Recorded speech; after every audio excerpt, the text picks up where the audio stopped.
22 April 2025 Jammu ও কাশ্মীরের পাহেলগাঁও পর্যটনস্থলে ঘটে এক নির্মম হত্যাযজ্ঞ।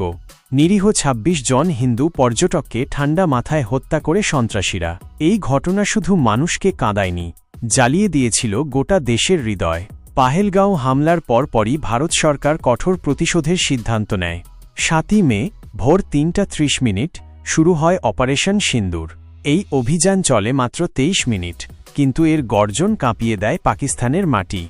ভারতীয় বিমান বাহিনী রাফাল যুদ্ধবিমান ব্যবহার করে হামলা চালায়।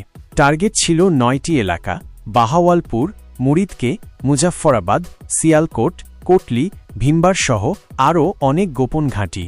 প্রতিটি জায়গায় নিশানা ছিল জৈশ মোহাম্মদ ও লস্করি তৈবা সন্ত্রাসীদের লুকোনো ঘাঁটি। পাকিস্তান এটিকে সরাসরি যুদ্ধ ঘোষণা বলে চিহ্নিত করে। তারা দাবি করে ৫টি ভারতীয় যুদ্ধ বিমান গুলি করে নামানো হয়েছে। ভারত অবশ্য এ দাবি সরাসরি অস্বীকার করে। উভয় দেশের মধ্যে সীমান্তে শুরু হয় উত্তেজনা, গোলাগুলি আর প্রাণহানি। এই অভিযানের নাম ছিল অপারেশন সিন্দুর।